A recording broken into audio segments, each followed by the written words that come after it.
یہ دن بدن مناہر کی بدتمیزی بڑھتی جا رہی ہے. آج اس نے میری اہم فائل ڈیلیٹ کر دی ہے. بتائیں اب میں کیا کروں؟ چچا جان شرمندہ سے ہوئے تھے. بیٹا، جس دن اس نے تمہاری شرٹ خراب کی تھی نا، میں نے اسے بہت سمجھایا تھا. مجھے لگا تھا کہ اب یہ سمجھ جائے گی، لیکن وہ تو میرے قابو سے ہی نکل گئی ہے. سب اپنی جگہ خاموش تھے کہ ارسم کی پرسر آواز ابری. اگر آپ اسے میرے حوالے کر دیں تو میں اسے جلدی ٹھیک کر دوں گا. وہ کیسے؟ جبرائیل سکندر فوراً بتائے جاؤ. اس کے لیے آپ سب کو مجھ پر اعتبار کرنا ہوگا. کیسی بات کر رہے ہو بیٹا؟ تم اس کی شوہر ہو، ہمیں تم پر پورا بھروسہ ہے. وہ تمہیں مکمل حق ہے تم پر، کیونکہ تمہاری بیوی تمہارا آئیڈیل کے مطابق ہونی چاہیے. اس کے بعد ارسم نے سب کو اپنا پلان بتایا. سبھی مناہل کی بھلائی چاہتے تھے. یہاں سب کے لاڈ پیار نے اسے بگاڑ دیا تھا. اب اسے کسی کا بھی ڈر نہیں تھا. ارسم نے بڑے لوگوں کے علاوہ کسی کو بھی مناہل کے بارے میں بتانے سے منع کر دیا تھا، خاص طور پر اس کی دوستوں کو. شام کو ارسم کچن کے استعمال کی تمام چیزیں لے آیا تھا. جب وہ کمرے میں آیا تو مناہل بستر پر بیٹھی گڈوں میں سر دیے رو رہی تھی. ابھی تک تمہارا شو ختم نہیں ہوا؟ وہ فوراً سیدھی اور غصے سے اسے دیکھنے لگی. مجھے گھر جانا ہے، وہ زور سے چیخی. یہ خیال اپنے ذہن سے نکال دو مناہل، تم کہیں نہیں جا سکتے، بلکہ آج سے تمہاری نئی زندگی شروع ہو چکی ہے. چلو کچن میں اور کھانا بنا، مجھے بھوک لگی ہے. مناہل روتے ہوئے حیران نظر سے دیکھ رہی. میں جاؤں کچن میں کھانا بناؤں؟ اور وہ بھی تمہارے لیے؟ پہلی بات یہ کہ میں کبھی کچن نہیں جاؤں گی، اور دوسری بات، اگر گر بھی گئی تو تمہارے لیے کھانا پینے ہی بناؤں گی. جانا تو پڑے گا، اور میں دیکھتا ہوں کہ تم کیسے نہیں جاتے. اسے بازو سے پکڑ کر گھسیٹتے ہوئے کچن میں لے آیا تھا. چھوڑو مجھے کچھ نہیں بنانا نہیں آتا مجھے. فکر نہیں کرو محترمہ مناہل صاحبہ، میں تمہارے لیے ریسپی بک لایا ہوں، یہ اسے دیکھ کر بنا. مناہل بے بسی سے کاؤنٹر پر رکھی بک کو دیکھنے لگی. اب شروع بھی کرو. مناہل زور زور سے رونے لگی. چلو کوئی بات نہیں، رو لو جتنا رونا ہے. آپ یہ سب کیوں کر رہے ہیں میرے ساتھ؟ تم نے وہ سب کیوں کیا میرے ساتھ؟ اسے سوال کے بدلے سوال کیا. مناہل ہونٹ کاٹ کر رہ گئی. ارسم نے ریسپی بک اٹھائی اور چکن بریانی کی ترکیب دیکھنے لگا. چلو یہ سب چیزیں نکالو، میں تمہیں ریسپی بک بتاتا جاؤں گا اور تم بناتے جانا. وہ ایسے بات کر رہا تھا جیسے ان کی بھی بڑی سمجھ بوجھ ہو. نہیں بناؤں گی میں، سنا؟ تمہیں نہیں بنانا، مجھے نہیں بناؤں گی میں، سنا؟ تمہیں بنانا تو پڑے گا ورنہ بھوکی رہو گی. مناہل نے صبح سے ناشتہ بھی نہیں کیا تھا اور اب تو رات ہو رہی تھی. آخرکار کسی طرح اسے پیکٹ سے چیزیں نکالنا شروع کر دی. یہ ہوئی نا بات، وہ مسکرا کر بولا. ویسے یہ کام تم بغیر اپنی انرجی ضائع کیے بھی کر سکتی تھی. مناہل نے زخمی نظروں سے اسے دیکھا. وہ کالج کی یونیفارم میں بہت معصوم لگ رہی تھی. ارسم نے بے اختیار ہنسی روکی اور نظریں پھیر لی. اب ہم سے نفرت جاری رکھو تو محبت ہو جائے گی. مناہل کا پیاز کاٹتے برا حال ہو گیا تھا. وہ آنکھیں بند کیے زور زور سے آنسو بہا رہی تھی. کس نے کہا تھا پیاز کاٹتے ہوئے ہاتھ آنکھوں پر لگا؟ میری آنکھوں سے پانی بہ رہا ہے. وہ سختی سے آنکھیں میچتی بولی. ارسم نے اس کا ہاتھ پکڑ کر نلکے کے نیچے رکھا اور صابن دیا. مناہل نے ہاتھ دھو کر منہ پر پانی کی چھینٹیں بہائی. اس کی آنکھیں سرخ ہو رہی تھی. ارسم کو اس کی حالت پر افسوس تو بہت ہوا، لیکن وہ بھی ہمدردی نہیں کرنا چاہتا تھا. اب جلدی سے برنر آن کرو. مناہل کو اور کوئی رونا آنے لگا تھا. میری آنکھوں میں بہت جلن ہو رہی ہے. پہلی بار پیاز کاٹا ہے نا، کچھ دیر میں ٹھیک ہو جائے گا. بہت ظالم ہے آپ، مجھے گھر جانا ہے. جب ایک بار کہہ دیا کہ تم وہاں نہیں جا سکتی تو نہیں جا سکتی. جتنی جلدی کی یہ بات سمجھ جاؤ اتنا ہی تمہارے لیے بہتر ہوگا. اور آج تو میں تمہاری مدد کر رہا ہوں، آئندہ مجھ سے یہ امید مت رکھنا. میں کھانا باہر سے لے آتا ہوں. وہ یہ کہہ کر باہر چلا گیا. اکیلے میں وہ ڈرنے لگی کیونکہ مناہل جتنی بہادر بننے کی کوشش کر رہی تھی اتنی حقیقت میں تھی نہیں. اس لیے دونوں بہنیں ایک ہی کمرہ شیئر کرتی تھی. اسے اندھیرے سے بہت ڈر لگ رہا تھا. مناہل کی جب آنکھ کھلی تو صبح کے 10 بج رہے تھے. وہ جلدی سے اٹھی تو اسے زور کا چکر آیا. شاید اس جگہ کو پہچاننے میں اسے کچھ وقت لگا. جب وہ کمرے سے باہر آئی تو ارسم آفس جا چکا تھا اور اس کے لیے چھوٹی سی تحریر کاغذ پر لکھ کر میز پر چھوڑ رہی تھی. مناہل نے چکراتے سر سے تھاما اور وہ تحریر پڑھنے لگی. عنوان کچھ یوں تھا: اگر ناشتہ کرنا چاہو تو کچن میں ہر چیز موجود ہے، بنا لینا. اگر بھوکی رہنا چاہتی تو آئی ڈونٹ کیئر۔ ناہل کی آنکھوں میں سخت آنسو آ گئے۔ کاغذ کو اس نے وہی پھینکا اور یہاں سے نکلنے کا کوئی راستہ تلاش کرنے لگی۔ پہلے تو اس نے بیرونی دروازہ چیک کیا جو حسب معمول بند تھا، پھر وہ کمرے میں آئی اور شیشے کی کھڑکی کھول کر دیکھنے لگی۔ یہ شاید تیسری منزل تھی، اگر یہاں سے وہ کودتی تو سیدھی نیچے گرتی اور پھر شاید اللہ میاں کے پاس پہنچ جاتی۔ کوئی راستہ نہیں تھا جہاں سے وہ باہر جا سکے۔ آج اس کی بھوک ہڑتال کا دوسرا دن تھا اور اسے کمزوری اور بھوک کی وجہ سے چکر بھی بہت آ رہے تھے۔ روتے روتے اس کی ہچکیاں بند ہو گئی اور رونے اور نکاہت سے اس کی آنکھیں بند ہو گئی اور وہ بے ہوش ہو کر وہیں گر گئی۔ ارسم لنچ ٹائم وہاں آیا تو اسے فرش پر گرا دیکھ کر چکراس آ گیا۔ فوراً اسے اٹھا کر بستر پر منتقل کیا اور ڈاکٹر کو فون کرنے لگا۔ ڈرپ قطرہ قطرہ اس کے وجود میں اتر رہی تھی۔ ارسم خود سے اسے دیکھ رہا تھا۔ ڈاکٹر کا کہنا تھا کہ یہ بہت زیادہ ذہنی دباؤ کا شکار ہے۔ ناہل کا بلڈ پریشر بھی کافی کم تھا۔ علاج کے بعد اسے ڈرپ لگا دی گئی۔ وہ ہوش میں آنے لگی۔ مما کیا بات ہے ناہل، مجھے بتاؤ، ارسم نے جھک کر نرمی سے کہا۔ ناہل نے آنکھیں پوری کھول کر اسے دیکھا۔ مجھے مما کے پاس جانا ہے۔ اس کی آنکھوں سے 2 آنسو ٹوٹ کر گالوں کو بھگوتے ہوئے بالوں میں چپک گئے۔ ہاں تم ٹھیک ہو جاؤ، میں پھر تمہیں لے چلوں گا وہاں۔ نہیں مجھے ابھی جانا ہے، وہ جلدی میں بولی۔ دروازے پر دستک ہوئی تو وہ اٹھ کر دروازہ کھولنے گیا۔ ارسم نے کچھ دیر پہلے جبرائیل سکندر کو فون پر ناہل کا بتایا تھا۔ اس کے منع کرنے کے باوجود بھی وہ دوڑے چلے آئے تھے۔ کہاں ہے ناہل؟ انہوں نے تیزی سے پوچھا۔ ارسم نے کمرے کی طرف اشارہ کیا تو وہ فوراً اندر چلے گئے۔ ناہل میری جان، یہ کیا حال بنا رکھا ہے بیٹا؟ تایا جان کی آواز پر ناہل نے جھٹ سے آنکھیں کھولی اور جلدی سے ان کے سینے سے رکھ گئی۔ تایا جان، یہ مجھے زبردستی یہاں لے آئے ہیں، اب پلیز مجھے مما کے پاس لے چلیں ورنہ میں اس کھڑکی سے کود کر اپنی جان دے دوں گی۔ ارسم نے اس کی بات پر سختی سے نظر ڈالی۔ ہاں بیٹا، تم رونا تو بند کرو، میں خود تمہیں لے چلتا ہوں۔ ارسم ڈرپ اتارو ناہل کی، انہوں نے ارسم کو حکم دیا۔ ارسم نے خاموشی سے ڈرپ اتاری اور کمرے سے وہ باہر نکل گیا۔ جبرائیل احمد اسے اپنے ساتھ لگائے باہر لے آئے۔ ناہل کے اچانک 2 دن بعد واپس آنے پر پورے گھر میں خوشی کی ایک لہر دوڑ گئی۔ خاص پر نوجوان تو خوشی سے بھنگڑے ڈالنے لگے۔ انہیں ایسا لگا جسے صدیوں بعد وہ لوٹی ہو۔ سب کا جو اس کے گلے لگی اور چھوڑنے کا نام ہی نہیں لے رہی تھی۔ بس کر سب کا، اس بیچاری کو تو سانس لینے دے۔ سمائمہ نے ناہل کو سب کا سے الگ کرتے اسے کاؤچ پر بٹھا دیا تھا۔ ہم بھی تو پڑے ہیں راہوں میں، شمی نے ہنستے ہوئے ناہل سے ہاتھ ملایا اور شازیہ بیگم کے ساتھ وہ چپک کر بیٹھی تھی جسے ابھی کوئی آ کر اسے لے جائے گا۔ کہاں گئی تھی تم ناہل؟ ہم سب تمہارے بغیر بہت اداس تھے، سب کا نے سوال کیا۔ ناہل کا دل ان سوالوں پر گھبرا گیا تھا۔ مما مجھے بہت نیند آ رہی ہے، میں سونا چاہتی ہوں۔ جنہیں پتا تھا کہ اس کی کیفیت سمجھ رہے تھے۔ ہاں شازیہ، اسے کچھ دیر سلا دو۔ ستارہ بیگم نے پیار سے اپنے نازک مزاج بہو کو دیکھا اور دل ہی دل میں ارسم کو سوچ کر پریشان ہو رہی تھی۔ ارسم رات کے واپس آیا تو ستارہ بیگم ابھی تک جاگ رہی تھی۔ آپ ابھی تک جاگ رہی ہیں مما؟ ہاں بیٹا، مجھے تمہاری فکر ہو رہی تھی۔ اتنی دیر کیوں لگ گئی؟ کچھ کام تھا مما، اس لیے۔ اچھا، میں ناہل کی وجہ سے پریشان تھی، تمہارے بابا اسے لینے آئے تھے نا؟ ان کی پریشان دیکھ کر ارسم کے ہونٹوں پر مسکراہٹ مانی پڑ گئی۔ اگر بابا نہ بھی آتے تو میں اسے لے آتا۔ آپ کو پتا تو ہے کہ وہ کتنی ضدی ہے، اس نے 2 دن سے کچھ نہیں کھایا اور نتیجہ آپ کے سامنے ہے۔ مجھے بس بابا سے یہ کی شکایت ہے کہ انہوں نے میرا زبردستی نکاح ناہل سے کیوں کروایا۔ اب بس اللہ تعالیٰ اسے عقل دے، ورنہ ہمارے بس میں کچھ نہیں ہے۔ تم فکر مت کرو بیٹا، سب ٹھیک ہو جائے گا۔ ابھی وہ بچی ہے، اسی لیے ایسی حرکتیں کر جاتی ہے۔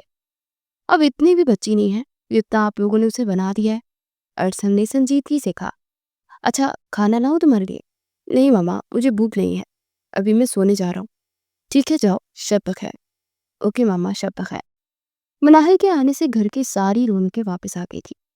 فون کی گھنٹی بجی تو شازیہ چچی نے کال اٹھائی، بات کر کے فون رکھتے ہوئے سب کو اطلاع دی۔